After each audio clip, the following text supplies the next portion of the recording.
अस्सलाम वालेकुम। मैं डॉक्टर सफदर फरीद हूँ। उम्मीद करता हूँ आप सब खैरियत से होंगे। क्यों हमारी नौजवान नस्ल दीन इस्लाम से दूर होती जा रही है? क्यों 5,000 से 10,000 आबादी वाली मस्जिद में बड़ी मुश्किल से 5 से 6 नमाजी 5 वक्त की नमाज के लिए इकट्ठे होते हैं? क्या सोशल मीडिया पर तमाम मुफ्ती साहबान दीन इस्लाम की सही तशहीर कर रही है? तो आज के व्लॉग में बहुत तहकीक करने के बाद जो अहम चीज़ें सामने आई हैं उनका जिक्र करेंगे, तो बराए मेहरबानी एंड तक ज़रूर वीडियो देखिएगा।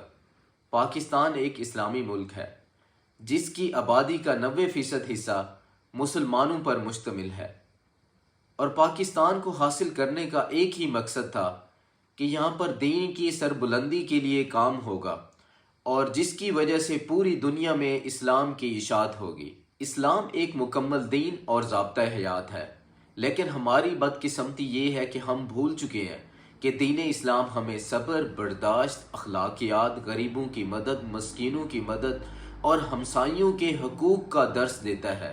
इस्लाम के बुनियादी अरकान तौहीद, नमाज, रोज़ा, ज़कात, हज हैं, लेकिन सबसे अहम फरीज़ा नमाज का है।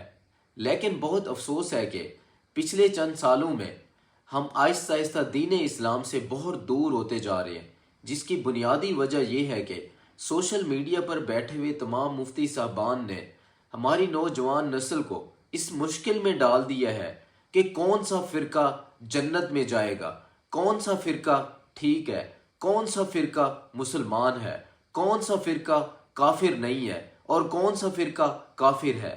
जब आप बरेलवी उलमा को सुनते हैं तो वो कहते हैं हम जन्नती हैं, बाकी तमाम फ़िरके जहन्नमी हैं। देवबंदी, अहले हदीस, अहले तशी सारे जहन्नमी हैं, सिर्फ जन्नत में बरेलवी जाएंगे। और इसी तरह जब देवबंदी उलमा से पूछते हैं, अहले हदीस उलमा से पूछते हैं, तो उनका कहना भी यही है कि हमने जन्नत के टिकट खरीद लिए हैं, बाकी तमाम लोग जहन्नमी हैं। और इसी तरह फ़िक़्ह जाफरिया वाले कहते हैं कि हम जन्नती हैं, बाकी तमाम फ़िरके जहन्नमी हैं। तो इसका मतलब ये है कि पाकिस्तानी कौम जहन्नमी और काफिर है, क्योंकि हर पाकिस्तानी का किसी न किसी फ़िरके से ताल्लुक़ है, और इन तमाम उलमा ने हमें इस तरह तकसीम कर दिया है कि हम तमाम जहन्नमी हैं या हम तमाम काफिर हैं।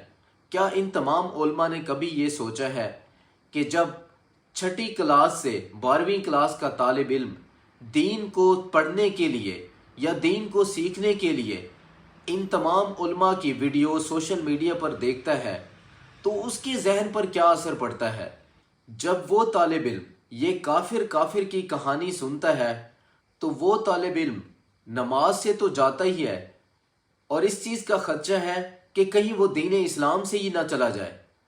तो इन तमाम उलमा को सोचना होगा कि हमारी नौजवान नस्ल जो दीन से दूर हो रही है उसकी बड़ी वजूहात कौन सी हैं, और इन तमाम फ़िक़्ह उलमा को बैठकर इस मामले को भी सोचना होगा। आप तमाम उलमाए दीन और मुफ्ती साहबान हमारे लिए काबिल इज़्ज़त हैं, और हम तो आप लोगों के जूतों के भी बराबर नहीं हैं, क्योंकि आप लोग दुनिया की नहीं दीन की खिदमत कर रहे हैं, और दीन की सरबुलंदी के लिए आपने हमेशा कुर्बानियां दी हैं। लेकिन हमारी ये रिक्वेस्ट है, हमारी ये अपील है, पाकिस्तान में हर साल दीन इस्लाम की सरबुलंदी के लिए बहुत सी कॉन्फ्रेंसेस होती हैं, और नामूसे रिसालत की हर साल कॉन्फ्रेंस होती है, सहाबा कराम की इज़्ज़त के तहफ़्फ़ुज़ के लिए कॉन्फ्रेंसेस होती हैं।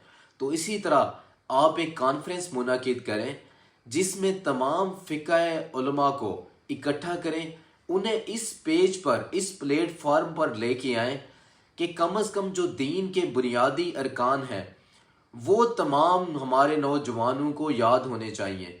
और इससे बढ़कर आप सिर्फ एक चीज़ को फोकस करें, इम्प्लीमेंट करें कि हर नौजवान मुसलमान 5 वक्त का नमाजी हो जाए।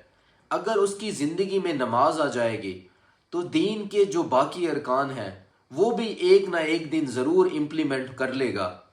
लेकिन नमाज के बगैर तो ज़िंदगी में सुकून नहीं है। हज़रत मोहम्मद सल्लल्लाहु अलैहि वसल्लम का फरमान है, जो नमाज नहीं पढ़ता वो हम में से नहीं। नमाज दीन का सुकून है, नमाज आँखों की ठंडक है। جو نماز نہیں پڑھتا اس کے گھر میں برکت نہیں ہوتی، جو نماز نہیں پڑھتا اس کی زندگی میں خیر نہیں ہوتی۔ اس کا مطلب یہ ہے کہ نماز دین کا بنیادی ستون ہے، اور تمام علماء دین اس پہلو کو ضرور دیکھیں کہ اگر ہم ایک دوسرے کو کافر کافر کہیں گے تو ہم دین اسلام کی تشہیر دوسرے ملکوں میں کیسے کریں گے؟ ہم دوسرے ممالک کے کافروں کو کس طرح اس پہلو پر لے کے آئیں گے کہ دین اسلام ایک ایسا اسلام ہے جو ہمیں یکجا کرتا ہے، جو ہمیں میانہ روی، محبت، اخلاق اور صبر برداشت کا سبق دیتا ہے؟ تو یہ کیسے ممکن ہوگا؟ اور یقین جانیں، سوشل میڈیا کی دین اسلام کی اس جنگ نے ان تمام مسلمانوں کو دکھی اور پریشان کر دیا ہے جو دین کی تھوڑی بہت سمجھ بوجھ رکھتے ہیں۔